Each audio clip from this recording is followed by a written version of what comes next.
The smell of lye soap and grease hung thick in the air when Wade Garrison pushed through the back door of Miller's restaurant, his boots heavy on the worn wooden floor. He had not expected to find anyone still working at midnight on a Tuesday in October 1877, but there she stood, elbows deep in dishwater, her auburn hair falling loose from its pins as she scrubbed at a stubborn pot with determined strokes. Shoshone City, Idaho Territory, was not a place where women should be alone after dark, especially not in the back rooms of establishments that bordered the less respectable side of town.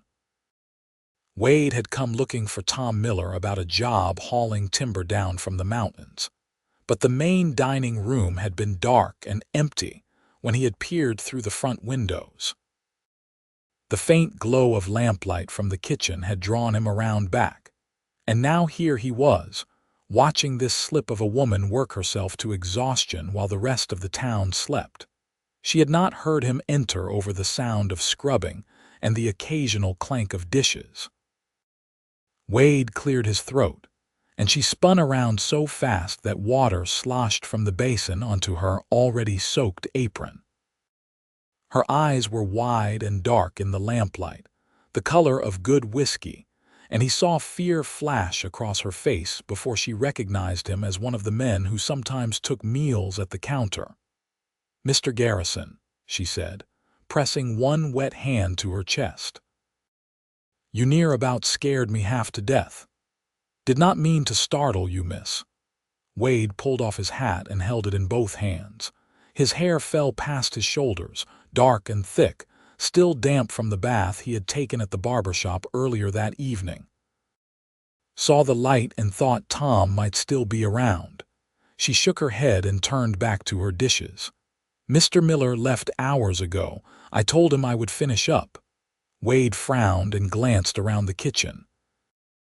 There had to be at least 50 dishes still stacked on the counter, not counting the pots and pans. "That is a lot of work for one person at this hour." "It is my job," she said simply, attacking another pot with renewed vigor. He knew her name was Rose Landry, though they had never been formally introduced. She had been working at Miller's for about 6 months, ever since she had arrived in Shoshone City on the stage from Boise. The other men who frequented the restaurant liked to speculate about her story during their meals, weaving tales of tragedy and scandal, but Wade had never participated in such talk. A woman's past was her own business, and the fact that she worked honest and hard spoke well enough of her character. Wade set his hat on a clean section of counter and rolled up his sleeves. His forearms were thick with muscle, scarred here and there from years of hard living in the mountains. He picked up a relatively clean cloth from a hook near the stove and positioned himself beside the draining board. "What are you doing?" Rose asked, pausing mid-scrub to stare at him. "Drying," he said, as if it were the most natural thing in the world for a mountain man to be standing in a restaurant kitchen at midnight helping a woman with dishes. "Mr. Garrison, you do not have to do that." "I know I do not have to, but you should not be here alone so late, and the work will go faster with two." He picked up a clean plate from the board and began drying it with smooth, efficient strokes. His hands were large and rough, but he handled the delicate china with surprising care. Rose studied him for a long moment, and Wade felt the weight of her gaze like a physical thing. Finally, she nodded and went back to washing. They worked in silence for several minutes, falling into an easy rhythm. She would wash and rinse, he would dry and stack. The pile of dirty dishes slowly diminished. "Why are you doing this?" Rose asked after a while, her voice soft and curious rather than suspicious. Wade considered the question as he dried a heavy iron skillet. "My mother taught me that when you see someone struggling, you help. Simple as that." "Your mother must be a good woman." She was. Wade set the skillet aside and reached for another dish. "Past 5 years back, fever took her in the space of a week. "I am sorry," Rose said, and the sympathy in her voice sounded genuine. "My mother died when I was 12, childbirth." "That is hard for a girl." Rose nodded and scrubbed harder at a particularly stubborn pan. "My father did his best after that, but he was a railroad man, always traveling. I spent most of my time with my aunt in Denver until I was old enough to make my own way." Wade wanted to ask what had brought her to a rough mining town in Idaho Territory, but he held his tongue. If she wanted to tell him, she would. They continued working, and slowly Rose began to talk about smaller, safer things. She told him about the morning rush when miners came in wanting their breakfast fast and hot. She described the regular customers and their particular habits. Old Silas who always ordered the same thing but complained about it every time. The Thompson brothers who were polite to a fault and tipped generously. The card players who lingered over cold coffee, stretching out their meals as long as possible. Wade listened and asked questions, and found himself genuinely interested in her stories. Rose had a way of describing people that made them come alive, and he appreciated how she found something good to say about even the most difficult customers. When she asked about his work, he told her about his life in the mountains, about trapping and hunting and cutting timber. He described the cabin he had built with his own hands, the view from his porch that stretched for miles across wilderness that few white men had ever seen. "It sounds lonely," Rose said, washing the last of the pots. "Sometimes," Wade admitted. "But there is a peace up there that you cannot find anywhere else. No noise, no crowds, no one telling you what to do or how to live. Just you and the land and whatever deal you can strike with it." "Do you ever want more?" Rose asked, then quickly added, "I am sorry, that was too personal." Wade dried the pot she handed him and set it carefully with the others. "No, it is a fair question. I suppose I have always figured that if the right reason came along to spend more time in town, I would consider it, but I have not found that reason yet." He did not add that, looking at her now, with her sleeves rolled up and her hair falling in damp tendrils around her face, tired but determined. He thought he might be starting to understand what that reason could look like. The dishes were finally done. Rose pulled the plug from the basin and watched the dirty water spiral away down the drain. She dried her hands on her apron and looked around the kitchen with satisfaction. Everything was clean and ready for the morning shift. "Thank you, Mr. Garrison," she said, meeting his eyes directly. "You did not have to stay, but I am grateful you did." "Wade," he said. "You can call me Wade." A small smile touched her lips. "Then you should call me Rose." "Rose," he repeated, liking the way her name felt in his mouth. She untied her apron and hung it on a peg near the door, then reached for a worn shawl draped over a chair. The night had grown cold, and Wade could see her shiver slightly as she wrapped the thin fabric around her shoulders. It was not nearly warm enough for October nights in the Idaho mountains. "Where do you live?" Wade asked, reaching for his hat. "I rent a room at the boarding house on Cedar Street." Wade knew the place. It was a solid 15-minute walk from the restaurant through streets that grew progressively rougher. "I will walk you home." Rose opened her mouth as if to protest, then seemed to think better of it. She nodded instead and moved toward the back door. Wade held it open for her and followed her out into the night. The moon was nearly full, casting silver light over the dusty streets of Shoshone City. The town was quiet at this hour, most of the respectable businesses closed and dark. Light and noise spilled from a few saloons on the main street, and Wade could hear the tinny sound of an out-of-tune piano playing a familiar tune. He positioned himself on the street side of the boardwalk, a subtle gesture that placed his body between Rose and any potential trouble. They walked in comfortable silence for a few minutes before Rose spoke. "You really did not have to do this. I have been walking home alone for months." That does not make it right, Wade said, his voice firm but not unkind. A woman should not have to walk through town alone at night. This is 1877, Mr. Garrison. Wade, I mean. Women do all sorts of things we supposedly should not have to do. He could not argue with that.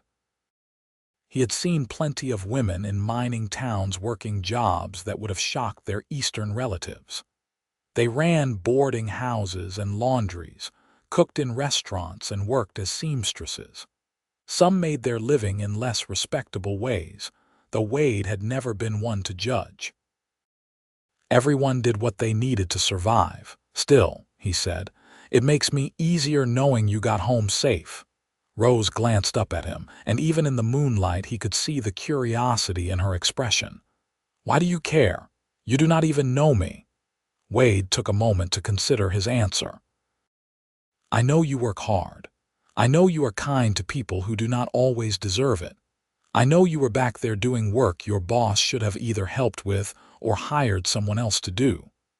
That tells me plenty about your character, and that is enough to make me care whether you get home safe. They had reached a corner where three men stood outside a saloon, passing a bottle between them. The men looked up as Wade and Rose approached, and Wade felt his muscles tense. He recognized two of them as troublemakers, the kind who thought drinking gave them the right to say whatever they wanted to women who passed by. Sure enough, one of them whistled low as they drew near. Well now, what do we have here? Little Rose working late. Wade shifted slightly, putting himself more fully between Rose and the men.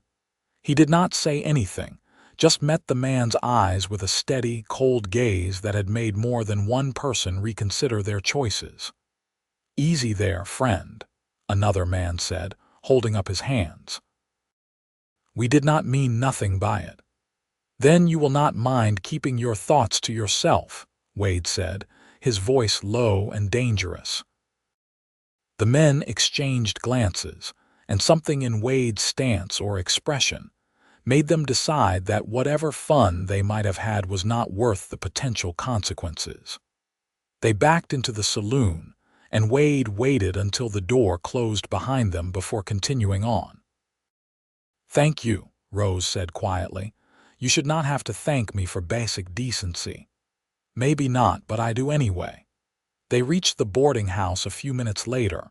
It was a narrow 3-story building painted white, with a neat porch and lace curtains in the windows. Mrs. Henderson, who ran it, kept a respectable establishment, and Wade was glad to know that Rose had a safe place to sleep. Rose climbed the 3 steps to the porch and turned to face him. The height difference put them almost eye to eye for the first time, and Wade found himself caught by the way the moonlight played across her features. She was pretty in an understated way, with delicate bones and a mouth that looked like it wanted to smile more than life had given it reason to. Thank you again, Rose said. For the dishes and for walking me home. It was kind of you. It was nothing, Wade said, though they both knew that was not entirely true. Rose hesitated, worrying her lower lip between her teeth as if debating something. Finally she said, Will you be coming by Miller's for breakfast tomorrow? I could, Wade said carefully. The biscuits are particularly good on Wednesdays. Then I will make sure to try them.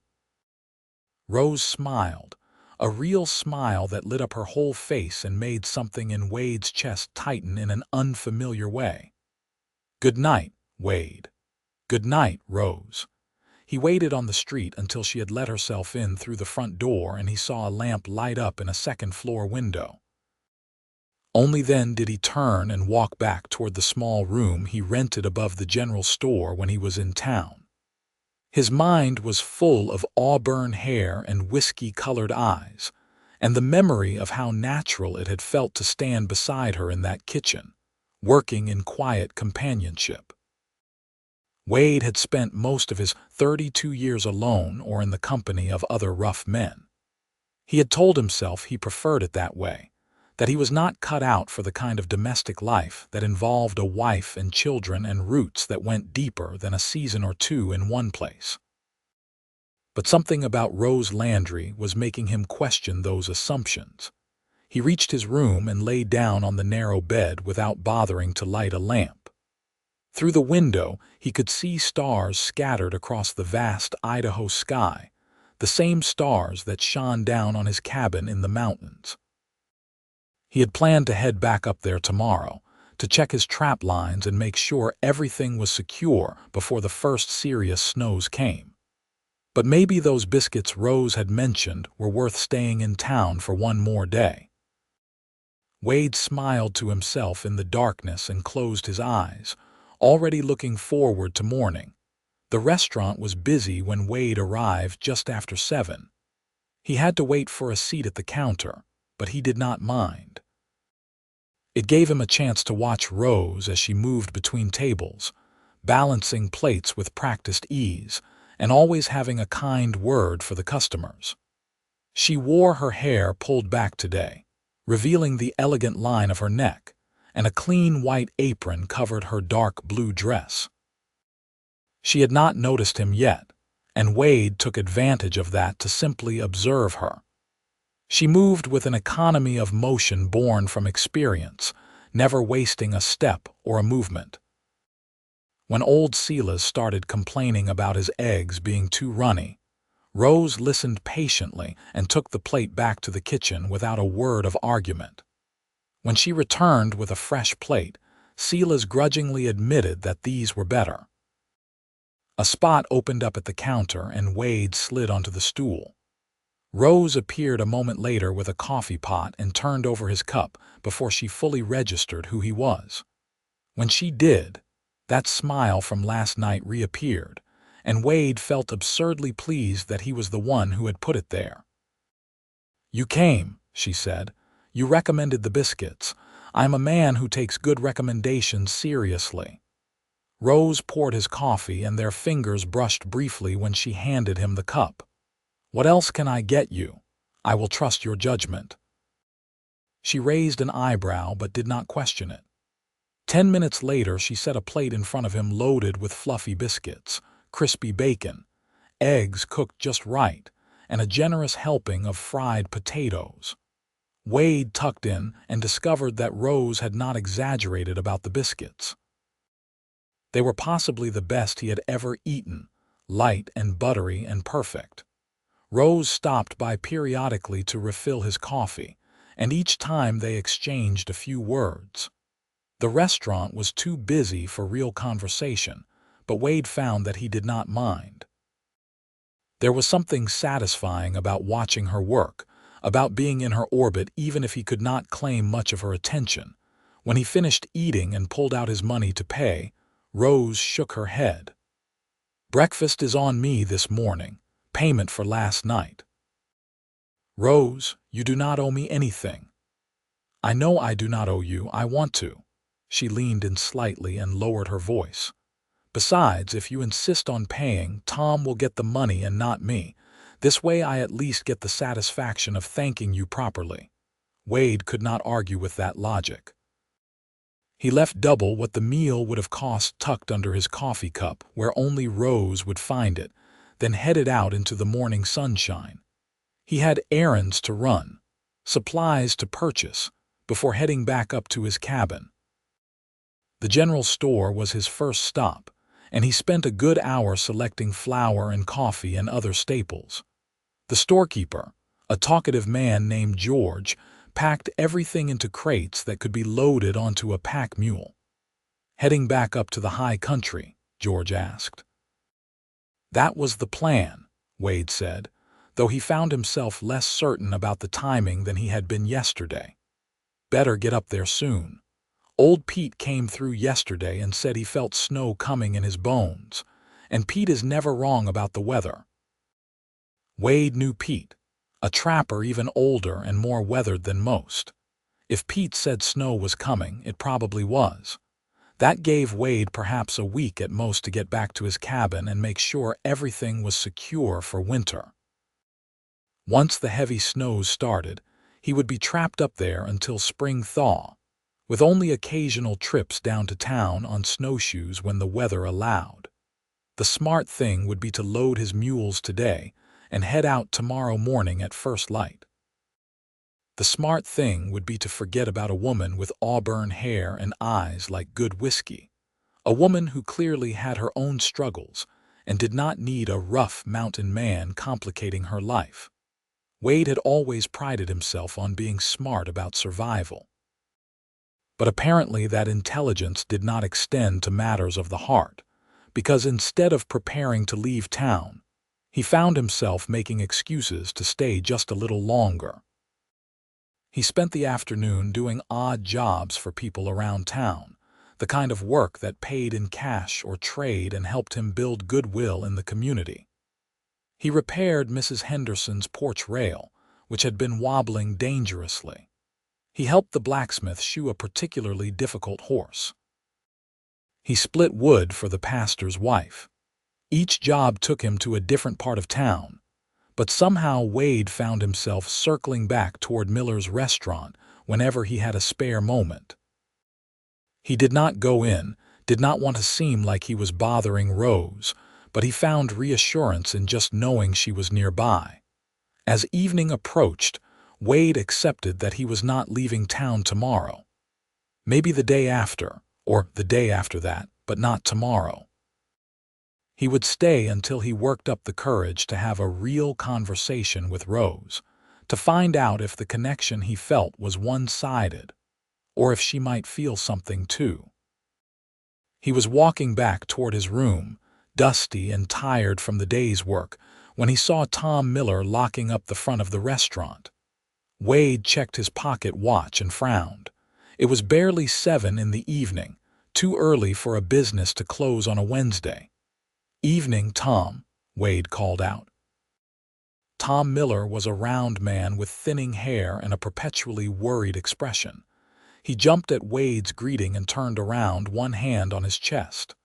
"Wade Garrison, you startled me." "Seems to be my talent lately," Wade said, thinking of Rose's reaction last night. "Closing early. Wife is feeling poorly. I need to get home and check on her." Tom finished locking the door and pocketed his keys. "Rose said she would finish cleaning up, bless her. That girl is worth her weight in gold." Wade felt his jaw tighten. "You are leaving her alone to clean up again." "She offered," Tom said, sounding defensive, "and I pay her extra for it." "Does that extra pay include someone walking her home safe?" Tom had the grace to look uncomfortable. "She has never complained." "That does not make it right." Wade did not wait for Tom to respond. He walked around to the back of the restaurant and tried the door. It was unlocked, and he could hear movement from inside the kitchen. He pushed the door open and found Rose exactly where he had found her last night, standing at the sink with her arms in dishwater. She looked up when she heard him enter, and her expression shifted from surprise to pleasure. "Wade, what are you doing here?" "Ran into Tom out front. Figured you might need a hand." Rose laughed, a sound that Wade realized he had not heard before. It was warm and genuine and made him want to hear it again. "Are you going to make a habit of this?" "Maybe," Wade said, rolling up his sleeves and reaching for the drying cloth. "Would that be so bad?" "No," Rose said softly. "It would not be bad at all." They fell into the same rhythm as the night before, working side by side in comfortable silence. But tonight felt different somehow, charged with possibility. Wade was hyper-aware of Rose's presence next to him, the occasional brush of her arm against his, the way she would glance at him when she thought he was not looking. When the dishes were about halfway done, Rose broke the silence. "Can I ask you something? Anything? Why are you still in town? Last night you said you live in the mountains. I assumed you were just passing through."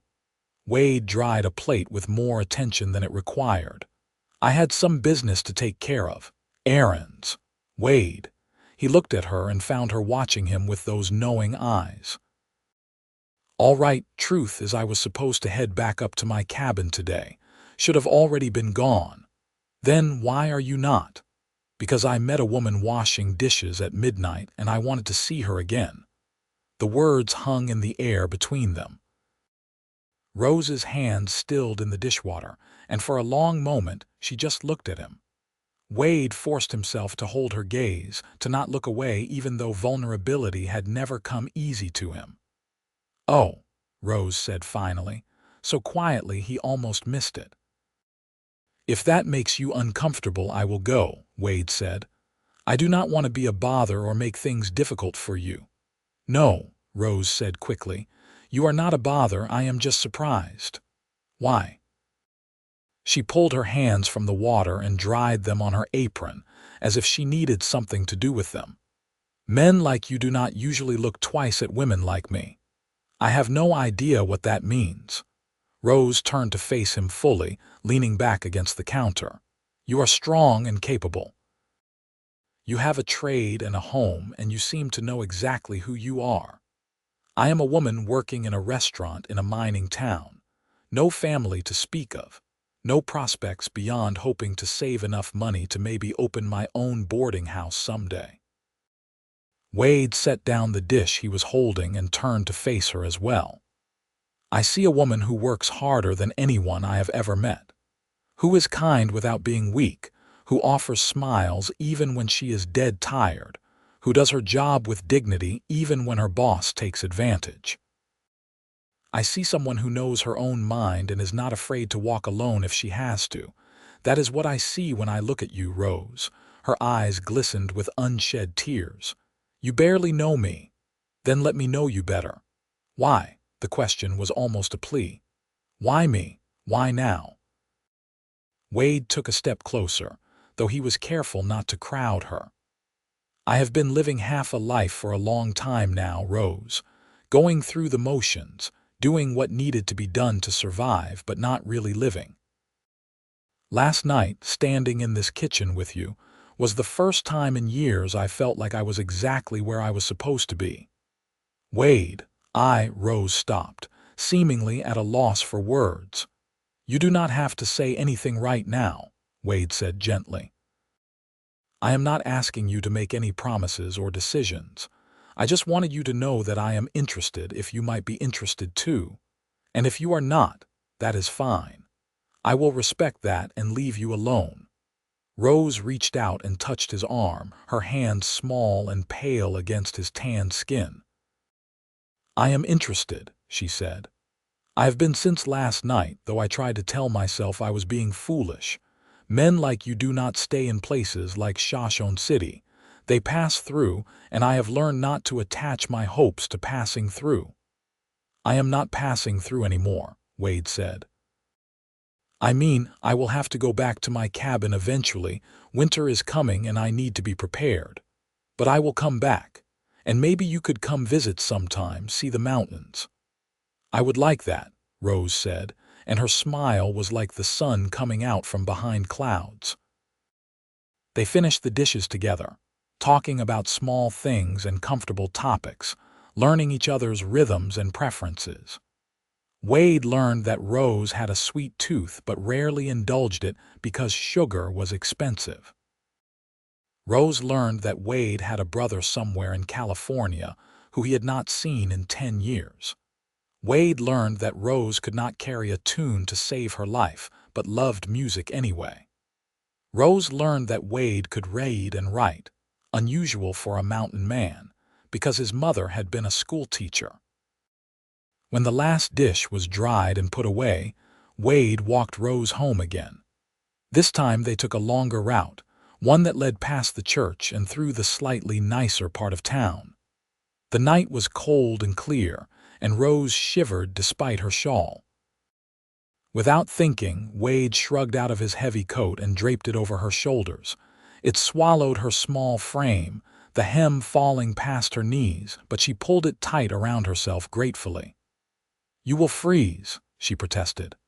"I have been colder," Wade said, which was true.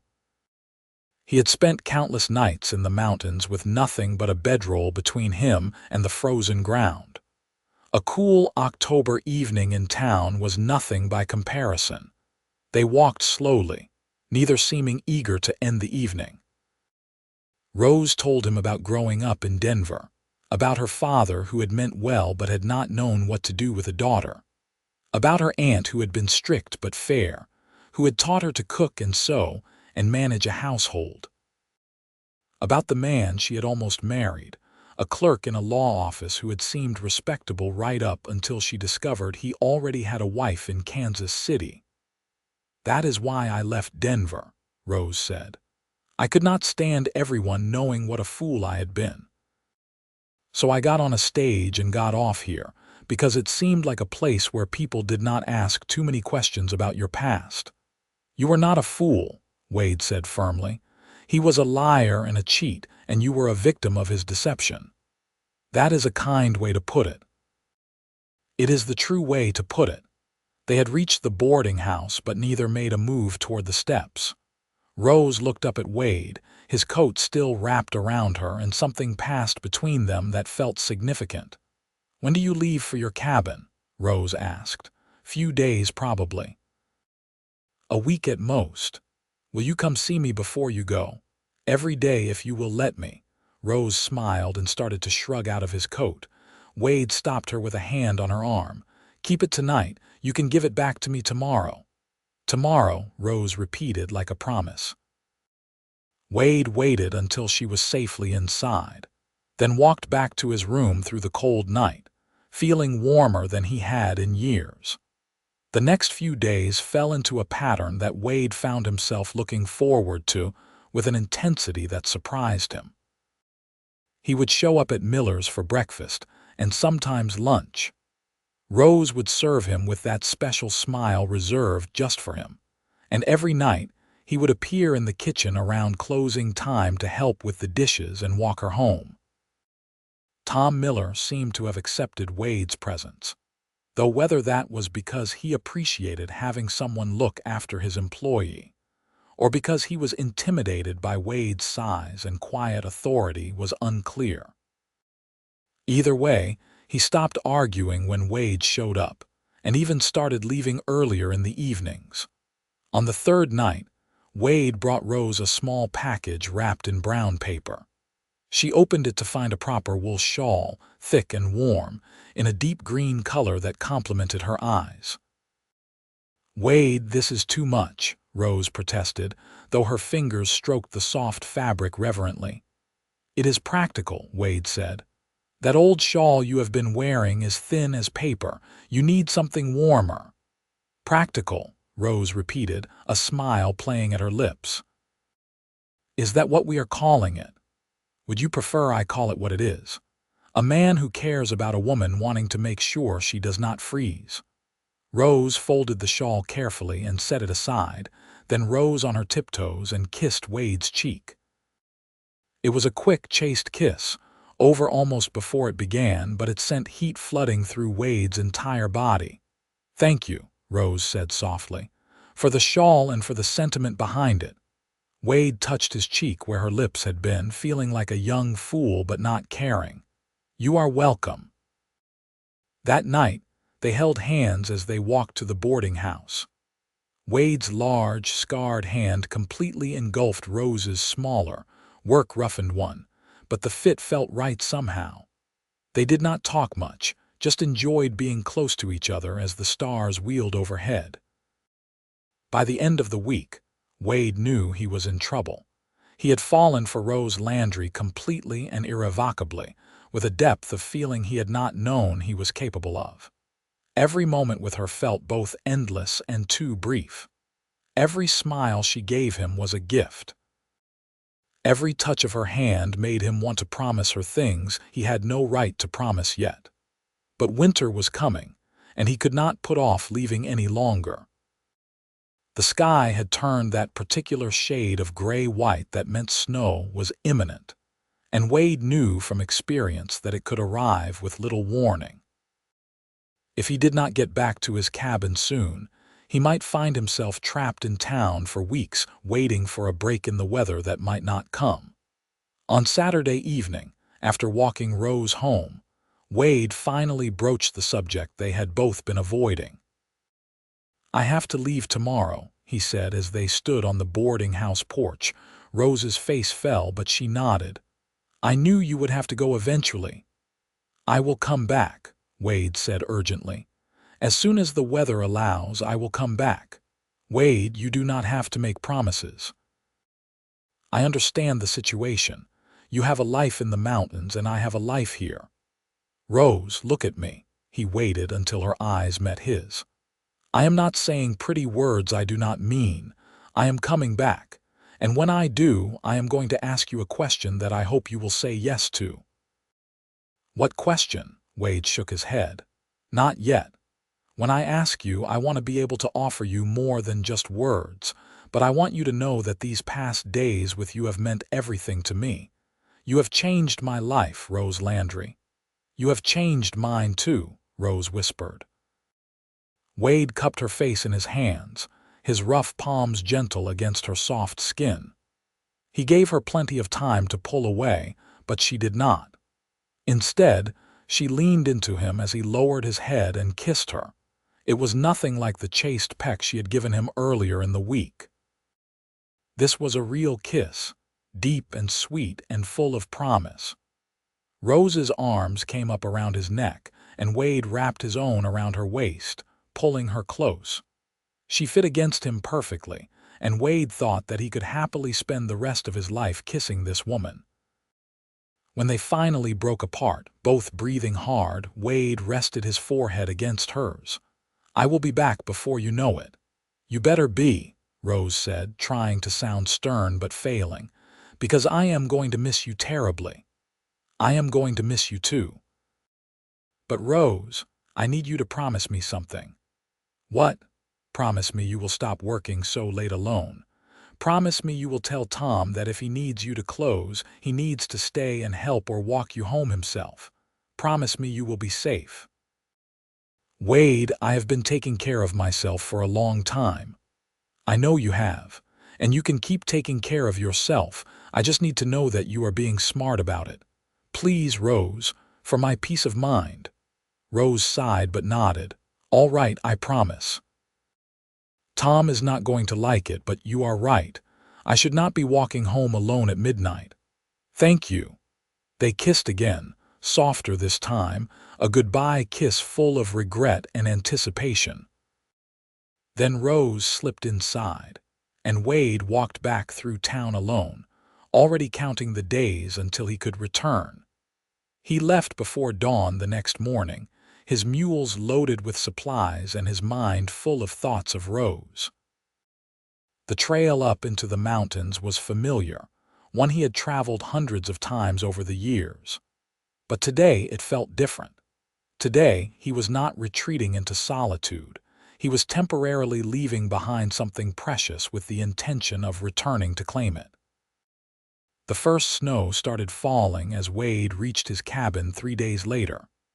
It was a small, sturdy structure built into the side of a mountain, with a good fireplace and tight walls that kept out the worst of the cold. He had always been proud of this place, of what he had built with his own hands. But now, as he looked around the single room that served as kitchen, bedroom, and living space, all he could think was that it was too small for 2 people. Over the next weeks, as winter closed in hard and heavy, Wade started planning. He had saved money over the years, living simply and spending little. He had a good reputation in the area, and Tom Miller was not the only person who needed timber hauled or other such work. If he was careful and smart about it, he could build a real house in town. Something with multiple rooms and a proper kitchen. Something worthy of a woman like Rose. The snows came hard that year, trapping Wade in his cabin for days at a time.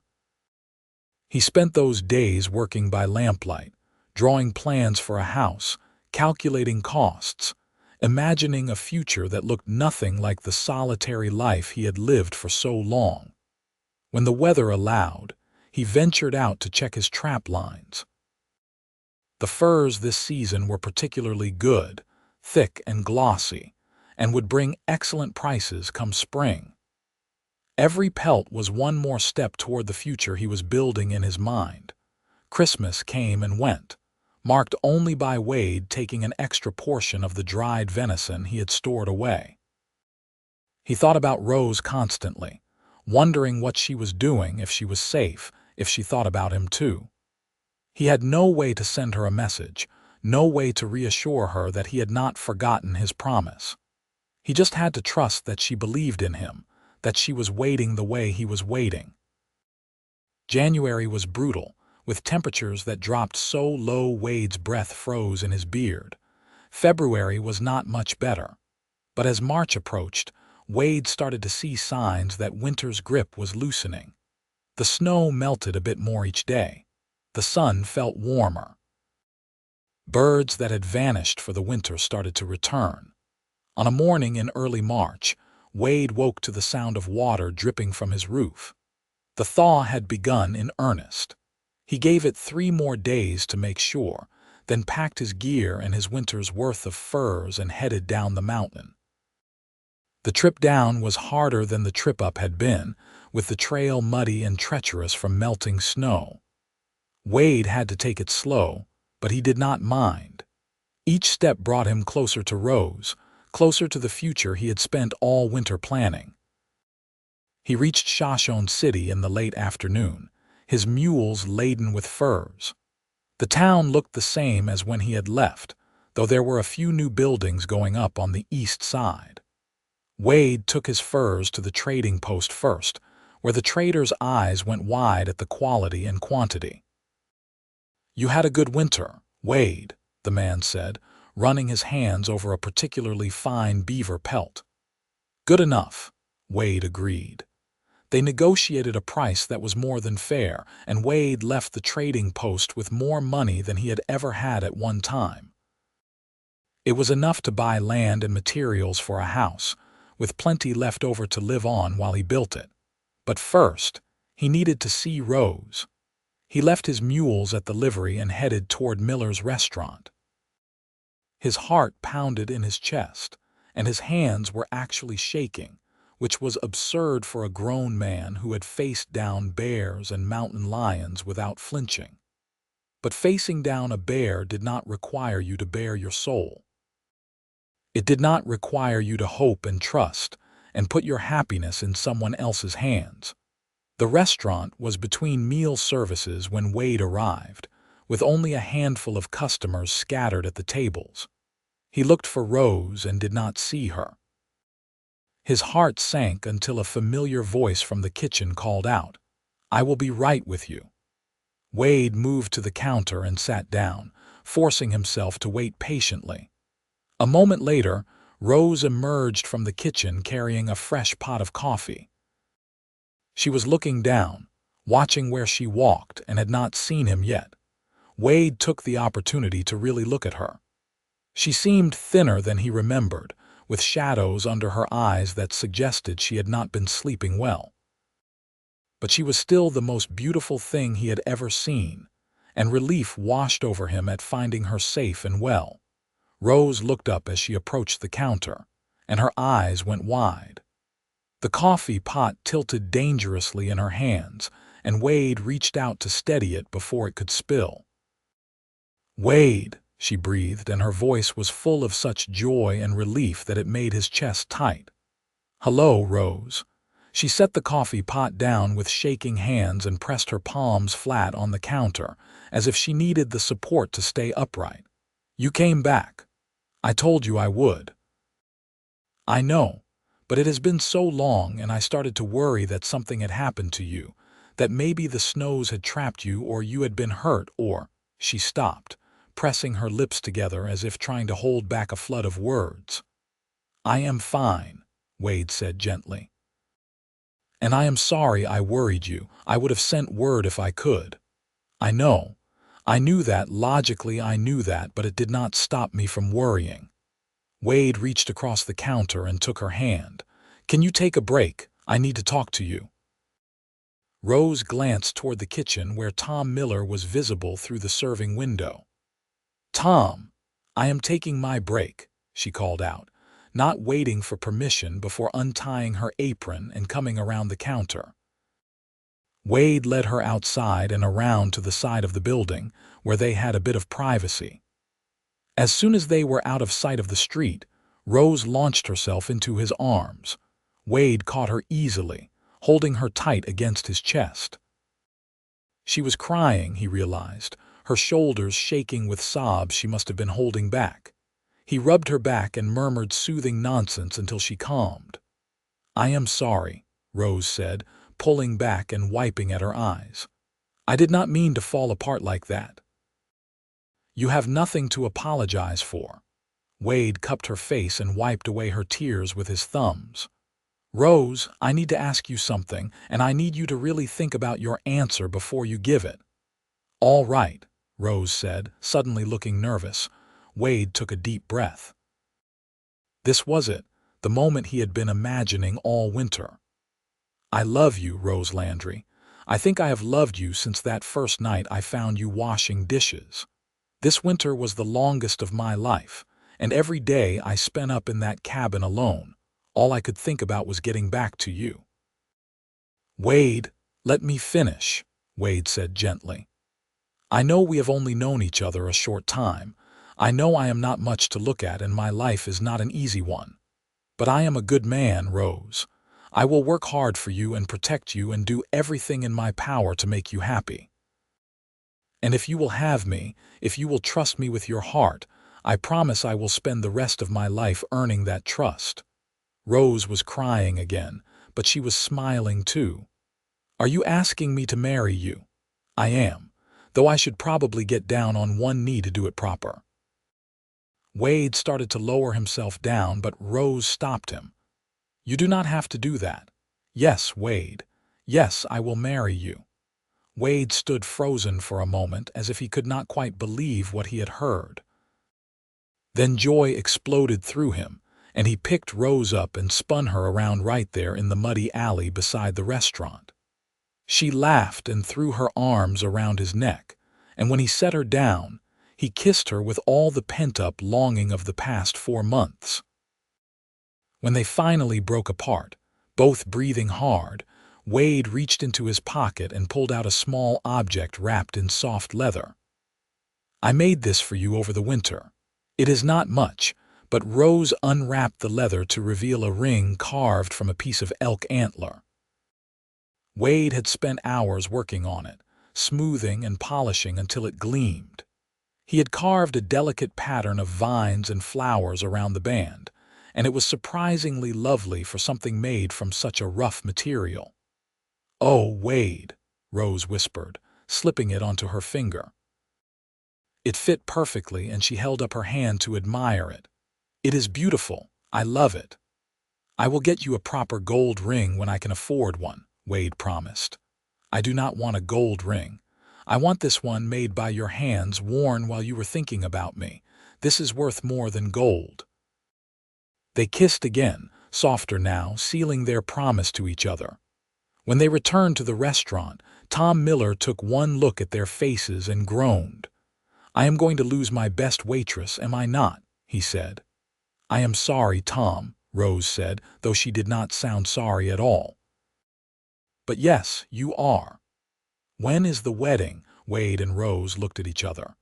"As soon as we can arrange it," Wade said. "I am not waiting any longer than necessary. Week from Sunday," Rose suggested. "That gives us time to make arrangements, but not so long that I have to wait forever." "Week from Sunday is perfect," Wade agreed. The next week was a whirlwind of activity.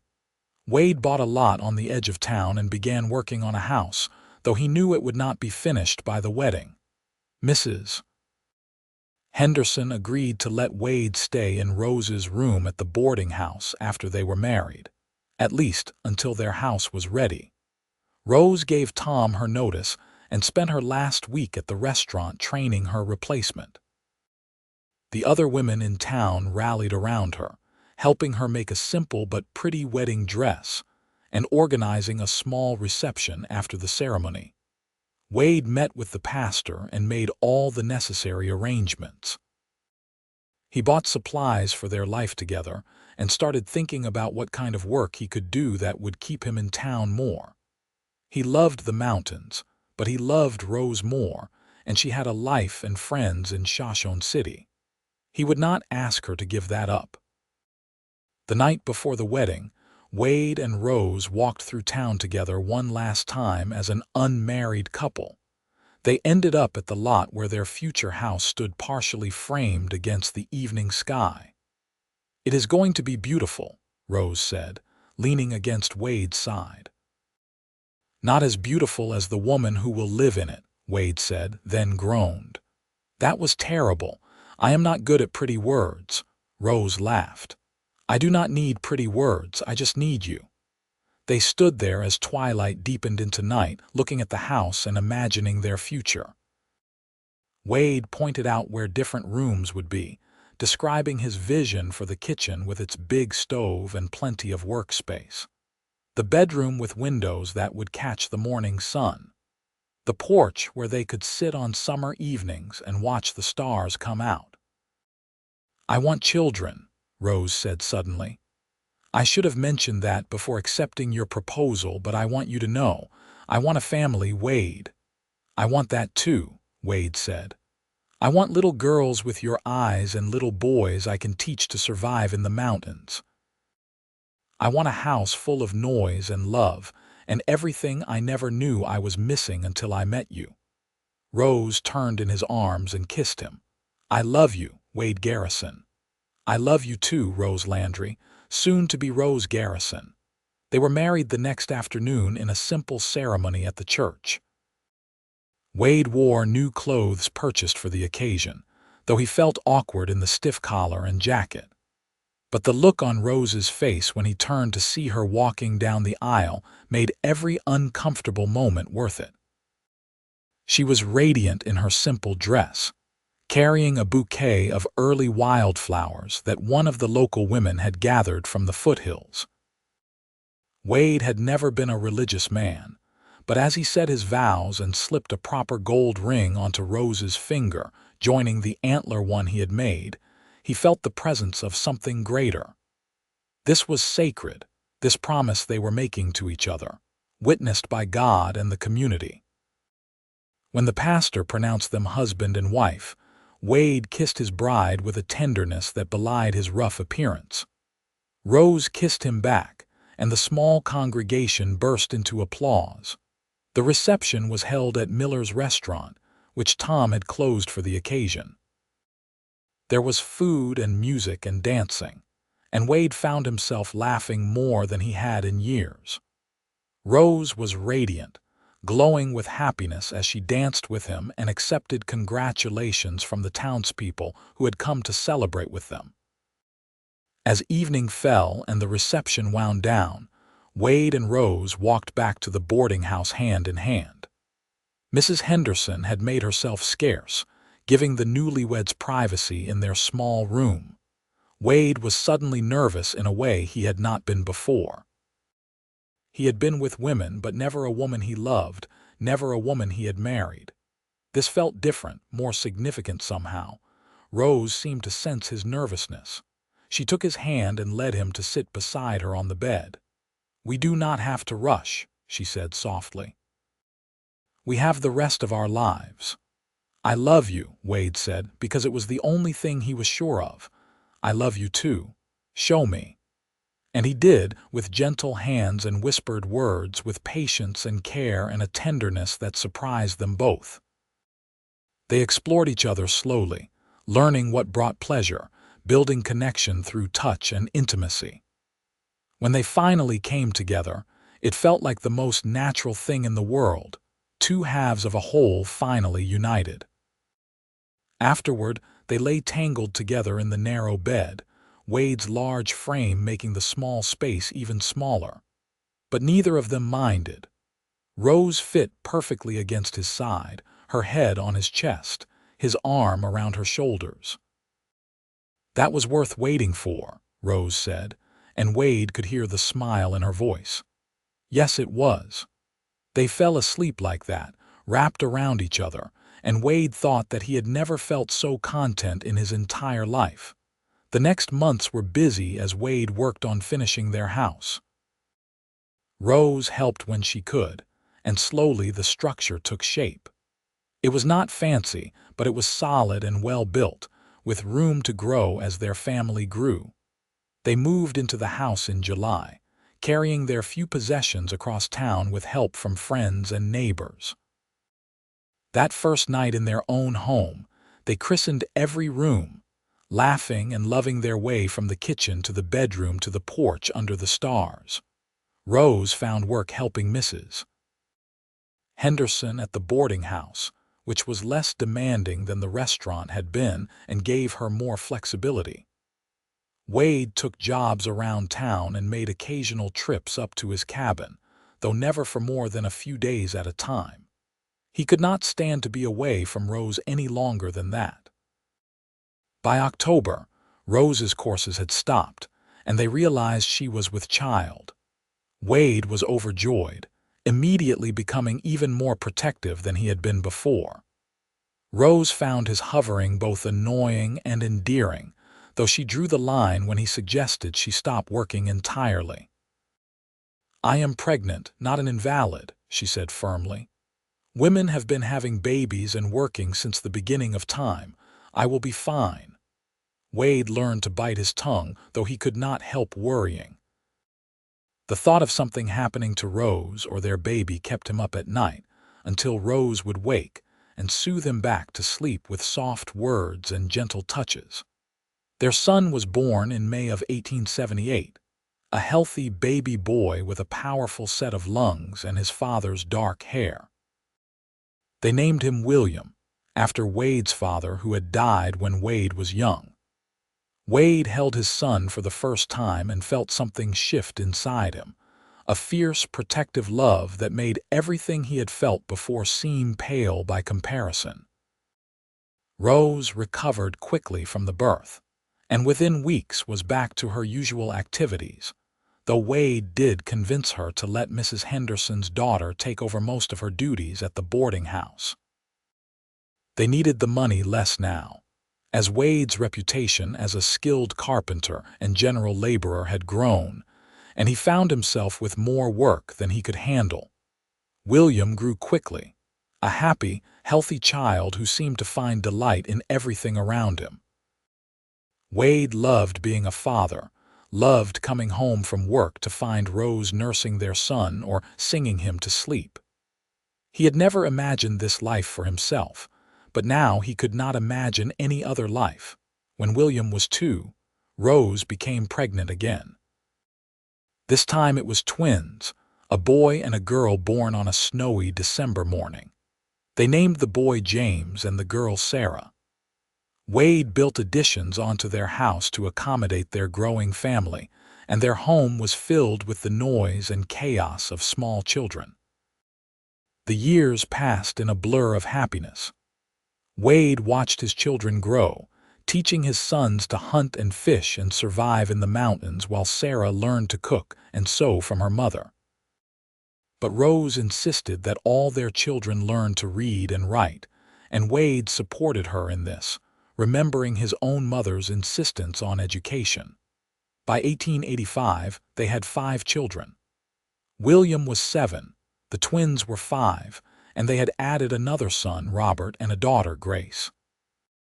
Their house had grown to accommodate everyone, and Wade had finally achieved a level of financial security he had never dreamed of. He now owned his own lumber business, employing several men and providing timber and carpentry services throughout the region. But no matter how busy he got, Wade always made time for his family. Every evening, he would come home to find Rose waiting for him, and they would share the details of their day over dinner. Every night, he would kiss each of his children good night and then fall into bed beside the woman who had changed his life. On a warm evening in June, Wade and Rose sat on their porch watching the sunset while their children played in the yard. William was showing the twins how to skip stones in the creek that ran along their property, while Robert and Grace dug in the dirt with sticks, building elaborate structures that only they understood. "You ever regret it?" Rose asked, her hand in Wade's. "Regret what?" "Giving up your life in the mountains. I know you loved it up there, the solitude and freedom. Do you ever miss it? Wade was quiet for a moment, considering the question seriously. I loved the mountains, he said finally, and I still do. But Rose, I was not living up there. I was just existing. You taught me the difference. You and these children, this life we have built together, this is living. I would not trade a single moment of it for anything. Rose leaned her head on his shoulder. I love you, Wade Garrison. I love you too, Rose Garrison. Have since that first night I found you washing dishes. Best dishes I ever washed, Rose said with a laugh. Wade kissed the top of her head and pulled her closer. Their children's laughter filled the air, mixing with the sound of the creek and the evening bird song. This was everything he had never known to want, everything he had been missing without realizing it. All because he had walked into a kitchen one night and found a woman working too hard for too little appreciation. All because he had picked up a drying cloth and offered help without expectation of anything in return. Sometimes the biggest moments in life came disguised as small kindnesses, and Wade was grateful every single day that he had been raised to offer help when he saw someone struggling. As darkness fell and Rose called the children in for bed, Wade took one last look at the mountains visible in the distance. They would always be a part of him, but his heart lived here now, in this house with this woman and these children. He was no longer a solitary mountain man surviving alone. He was a husband and father, a member of a community, a man with roots that went deep, and he would not have it any other way. 20 years later, Wade and Rose sat on that same porch, now weathered by time but still solid. Their children had grown and started making their own ways in the world. William worked with his father in the lumber business and had recently married a sweet girl from Boise. The twins had gone to school back east, James studying law and Sarah training to be a teacher. Robert had inherited his father's love of the mountains and worked as a guide for wealthy hunters from back east. And Grace, their youngest, was engaged to the pastor's son and planning a wedding for the following spring. Wade was 52 now, his hair showing gray at the temples, his body carrying the aches and pains of a lifetime of hard work.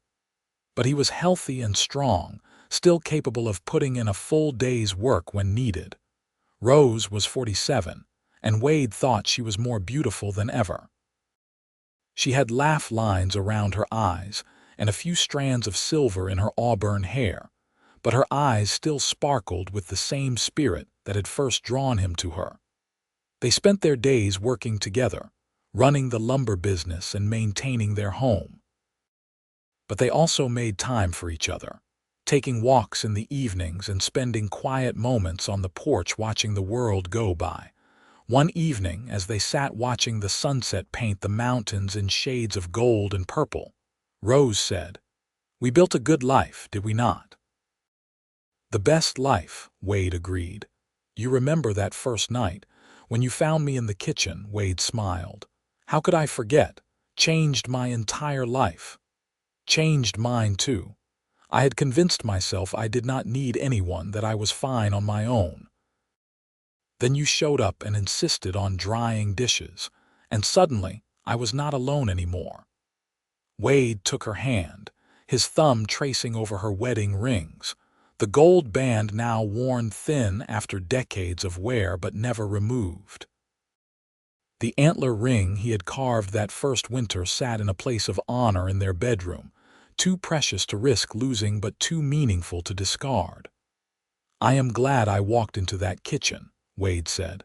"Glad I decided to stay in town. Glad I took the chance of telling you how I felt. I am glad you did too. This life, this family, it is everything I never dared to hope for." They sat in comfortable silence as the sun disappeared below the horizon and stars began to appear. Somewhere in the house, they could hear Grace practicing her wedding vows, her voice soft and nervous. Wade felt a pang knowing that soon she would be leaving to start her own home, her own family. But that was the way of things.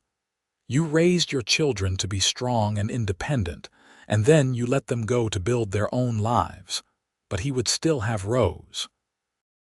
They had started this journey together, just the two of them, and in the end, it would be just the two of them again. And that felt right somehow, coming full circle. "What are you thinking about?" Rose asked, always able to read his moods. "How lucky I am. How grateful I am for every day with you." Rose squeezed his hand. "We have been blessed, have we not? A good marriage, healthy children, a prosperous business. More than either of us had any right to expect. You deserved all of it and more," Wade said firmly. "You are the best woman I have ever known, Rose. The best wife, the best mother, the best partner. I hope you know that." "I do know. And you have been everything I could have wanted in a husband. Strong when I needed strength, gentle when I needed tenderness, patient when I needed understanding. We have been good for each other." As night fully descended and the air grew cool, they finally went inside to their warm home. They checked on Grace, who had fallen asleep over her wedding plans, and Wade carefully carried her to bed the way he had when she was small. Rose covered her with a quilt and kissed her forehead. Then they retired to their own room, changing into nightclothes and climbing into the bed they had shared for over 2 decades. Wade pulled Rose close, fitting her body against his the way they had 1,000 times before. This was home, more than any building or piece of land. This woman in his arms, this life they had built, this was what mattered. "I love you, Rose," Wade whispered into the darkness. "I love you too, Wade, always." They fell asleep like that, wrapped around each other.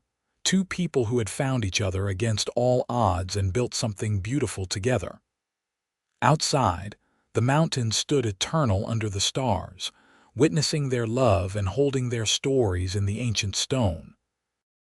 And in a small kitchen in town, in a restaurant that had changed hands several times over the years, a young couple worked side by side washing dishes, laughing together, and taking the first steps toward their own love story.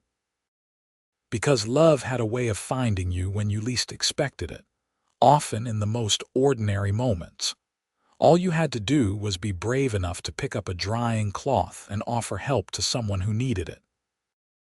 The years continued to pass, bringing with them the joys and sorrows that make up a full life. Wade and Rose celebrated the births of grandchildren, mourned the loss of friends and loved ones, and weathered the storms that life brought their way. Through it all, they remained devoted to each other, their love deepening with each passing year. When Wade was 60, he finally retired from active work in the lumber business, turning it over to William, who had proven himself more than capable. Wade spent his days working in the garden Rose had cultivated over the years, playing with his grandchildren, and taking long walks with his wife. They had 14 grandchildren by then, with more on the way. Their house was often full of noise and laughter as children and grandchildren came to visit. Wade loved watching Rose with the little ones, seeing how they adored their grandmother the same way their parents had. On their 30th wedding anniversary, Wade surprised Rose with a trip. They traveled by train to California, where they finally reunited with Wade's brother, who he had not seen in decades. It was an emotional reunion, and Rose was glad to see Wade reconnect with the last of his immediate family. They spent 2 weeks in California, seeing the ocean for the first time and marveling at how different the world was from their mountain home. But they were both glad to return to Shoshone City, to the life and community they had built there. As they grew older, Wade and Rose became pillars of their community. They were the couple that others looked to as an example of what a good marriage should be. They were known for their generosity, their wisdom, and their enduring love for each other. When Rose fell ill with pneumonia at the age of 65, Wade never left her side. He nursed her back to health with a devotion that brought tears to their children's eyes. And when she recovered, Rose did the same for him when he broke his leg falling from a ladder while repairing their roof. They took care of each other, the way they always had, through sickness and health, through good times and hard times. Their love was not the passionate, all-consuming fire of youth. It had matured into something deeper and more enduring, a steady flame that warmed everything around it. On a summer evening in 1907, Wade and Rose celebrated their 50th wedding anniversary. All 5 of their children came home for the occasion, bringing with them spouses and children, and even a few grandchildren. The house was packed to the rafters, and they had to set up tables outside to accommodate everyone for the celebratory dinner. Wade stood to make a toast, and the crowd fell silent to listen. At 72, he was still tall and strong, though his hair was now completely white and his face deeply lined. He held Rose's hand as he spoke. 50 years ago, I walked into a kitchen and found a woman washing dishes. I had no idea that helping her dry those dishes would change my entire life. But it did. Rose, you have made me happier than I ever thought possible. You gave me a family when I thought I would live and die alone. You gave me purpose and love and a reason to be better than I was. These 50 years with you have been the greatest gift of my life, and if I had it all to do over again, I would not change a single thing. I love you, Rose Garrison, more today than I did 50 years ago, and I will love you until my last breath and beyond. There was not a dry eye in the crowd as Wade sat down and kissed his wife. The party continued late into the night, full of stories and laughter and love. After everyone had finally gone to bed, Wade and Rose sat on their porch one more time, looking up at the same stars they had watched for half a century. 50 years, Rose marveled. How did it go by so fast? Time always moves fast when you are happy, Wade said. I have been very happy, Rose said softly. Even in the hard times, I have been happy because I had you. The feeling is mutual, Wade assured her. They sat in comfortable silence, hands clasped, 2 people who had shared a life and knew each other better than they knew themselves. They did not need words anymore to communicate. A touch, a look, was enough. Wade and Rose lived to see their 60th wedding anniversary, a remarkable achievement that was celebrated by the entire town. By then, Wade was 82 and Rose was 77. They moved more slowly, tired more easily, but their love remained constant. Wade passed away peacefully in his sleep on a cold January night in 1910, with Rose beside him as she had been for 62 years. His last words to her were, "Thank you for washing those dishes." Rose held his hand and whispered back, "Thank you for drying them." She followed him 3 months later, her children said, from a broken heart. She was buried beside him in the Shoshone City cemetery under a simple headstone that read, "Wade and Rose Garrison, together forever." Their children and grandchildren and great-grandchildren continued to tell their story, passing it down through the generations. It became a family legend, the story of how their patriarch had walked into a kitchen one night and found love washing dishes. How a simple act of kindness had led to a lifetime of devotion. And on quiet nights in Shoshone City, if you listened carefully, some people swore you could still hear the sound of dishes clinking and water running, and the quiet laughter of 2 people falling in love over a sink full of dirty plates. Because true love never really dies. It lives on in the stories we tell, in the lives we touch, in the families we create. Wade and Rose Garrison had built a legacy that would last far beyond their years on Earth, a legacy of love and kindness and devotion that would inspire generations to come. All because a mountain man had walked into a kitchen, picked up a drying cloth, and offered to help a woman who needed it. All because he had been brave enough to open his heart. All because she had been brave enough to let him in. That was the power of love. That was the magic of finding the right person at the right time and having the courage to hold on tight and never let go. And in the end, that was the only story that really mattered. Not how it began, but how they had chosen each other every single day. How they had built a life together from nothing but hard work and determination, and an abundance of love. The mountains still stood eternal over Shoshone City, Idaho, witnessing the passing of time and the stories of all who lived and died in their shadow. But none of those stories shone quite as bright as the story of Wade and Rose, the mountain man and the woman washing dishes, who found each other and never looked back.